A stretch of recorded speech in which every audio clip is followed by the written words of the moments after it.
Pemirsa, pengamat militer Koni Rahakundini akhirnya muncul dengan dokumen rahasia titipan Sekjen PDIP Hasto Kristianto. Dokumen yang sebelumnya disimpan di Rusia kini diserahkan kepada Wakil Sekjen PDIP Aryo Adidarpo.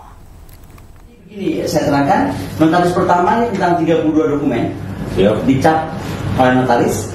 Notaris kedua adalah ini notaris Rusia ya, Mas? Rusia, bahasa Rusia. Nanti diterangkan aja ada. Nah, yang ini dokumen tambahan. Jadi total dokumen pada saya itu 37. Yang paling mengerikan untuk saya nomor 16. Nah, itu hubungan dengan Kapolri. Dan nomor 7. Bagaimana PDIP mau dibubarkan, dihancurkan. Nah, itu aja. Kalau saya merasa tertiba, saya deg-degan dengan dua dokumen itu. Yang lain kan tentang korupsi, apa itu. Nah, ini ya ada tanda tangan notaris juga. Nah, kemudian selain dokumen itu saya dijadikan video. Dan ini video ini saya harus serahkan juga kepada Mas Adi. Kalau soal nanya bentuknya apa? Bentuknya ini.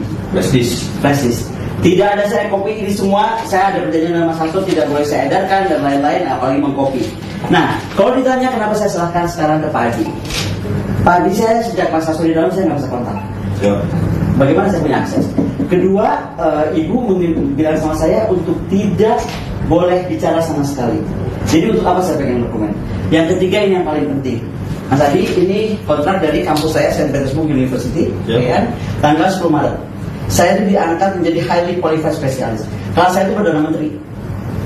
Yang dapat gelar seperti ini saya Perdana Menteri. Nah, ini ditandatangani oleh saya, ya, dan kontrak saya di Rusia sampai 26 Februari 2028. Ini kampus apa Mbak namanya? St. Petersburg State University. Ini langsung di bawah Kremlin. Ini capnya, ini penantangannya. Jadi saya memang akhirnya harus menetap di Rusia dan mungkin menjadi warga negara Rusia daripada di sini lihat. Begitu Mas Adi. Jadi tolong sampaikan kepada Sekjen, saya terima kasih dipercaya, tetapi saya sudah harus menyerahkan kepada, kan kita waktu diserahkan saya ada di sini. Pemirsa, sidang atas terdakwa Sekjen PDI Perjuangan Hasto Kristianto masih terus bergulir di Pengadilan Tipikor Jakarta Pusat. Ya, sebelumnya Hasto diduga terlibat penyuapan dan merintangi penyidikan kasus Harun Masiku.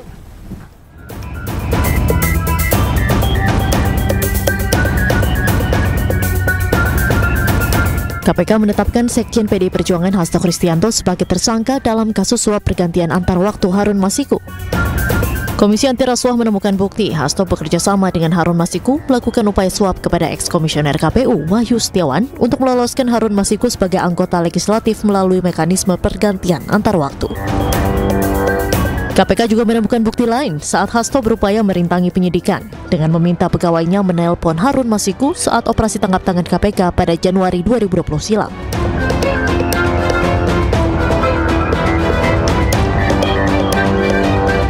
Usai ditetapkan sebagai tersangka, Hasto mengajukan gugatan pra-peradilan ke Pengadilan Negeri Jakarta Selatan. Meski gugatan tersebut telah masuk, Komisi Pemberantasan Korupsi resmi menahan Hasto Kristianto pada 20 Februari 2025 usai diperiksa selama kurang lebih 7 jam.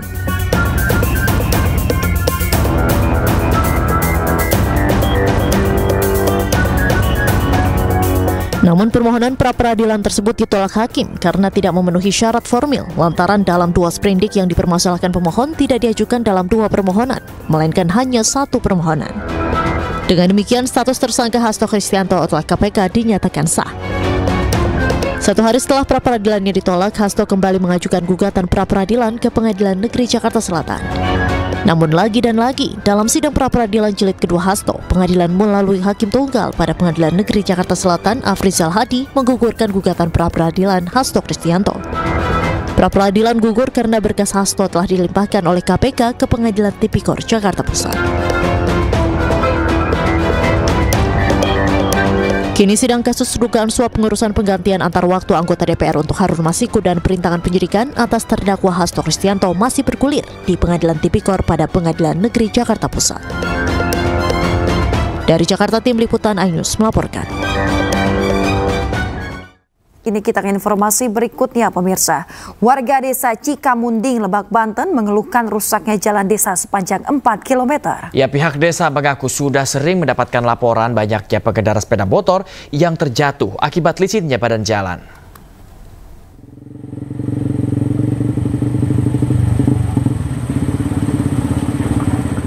Beginilah kondisi jalan desa Cikamunding, Kecamatan Cilongrang, Lebak, Banten yang rusak parah. Sudah puluhan tahun lamanya, mereka harus berjibaku melintasi jalanan rusak dan licin di saat musim penghujan.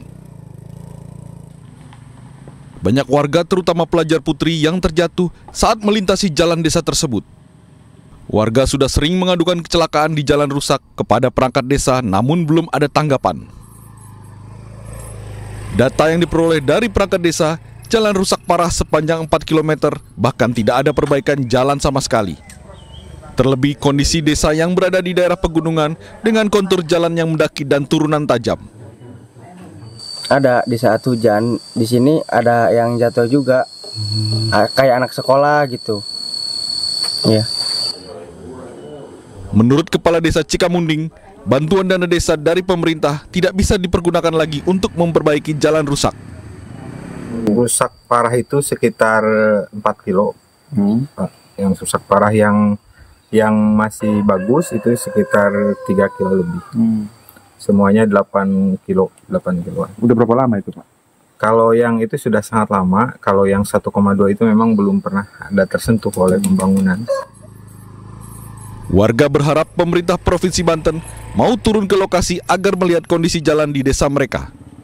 Dari Lebak, Banten, Iskandar Nasution, iNews melaporkan. Ratusan warga dari 7 desa di Kecamatan Sosopan, Padang Lawas, Sumatera Utara berunjuk rasa menolak lahan pertanian warga dikelola perusahaan swasta. Aksi sempat memanas saat massa memblokade jalan dengan membakar ban bekas. Sambil kita menunggu kedatangan dari Polres, mungkin baiklah kita dengarkan. Ratusan warga dari 7 desa melakukan aksi unjuk rasa damai di Desa Binanya Tolu, Huta Bargot Siundol, Kecamatan Sosopan, Sumatera Utara, Selasa siang. Massa menolak lahan pertanian dikuasai dan dikelola oleh perusahaan swasta, bekerja sama dengan anggota kelompok tani Gapoktan Bukit Mas. Aksi sempat memanas saat massa memblokade jalan lintas Sumatera dengan membakar ban bekas di tengah jalan sebagai bentuk protes. Dalam orasinya, massa meminta kepada pemerintah agar membubarkan kelompok tani Gapoktan Bukit Mas yang dinilai pendiriannya tidak berdasarkan hasil musyawarah masyarakat dan tanpa persetujuan pemilik nama. Nama saya terdaftar di Gapoktan Bukit Mas tanpa sepengetahuan saya, dan saya tidak pernah mengajukan permohonan kepada Gapoktan Bukit Mas atas lahan saya di daerah Bukit Mas. Aksi unjuk rasa mendapatkan pengawalan ketat dari aparat TNI dan Polri, dan suasana berangsur kondusif setelah petugas kepolisian mendatangi massa dan menyarankan untuk menempuh jalur musyawarah dengan pihak Gapoktan dan perusahaan swasta terkait. Dari Kabupaten Padang Lawas, Sumatera Utara, Warsono, iNews melaporkan.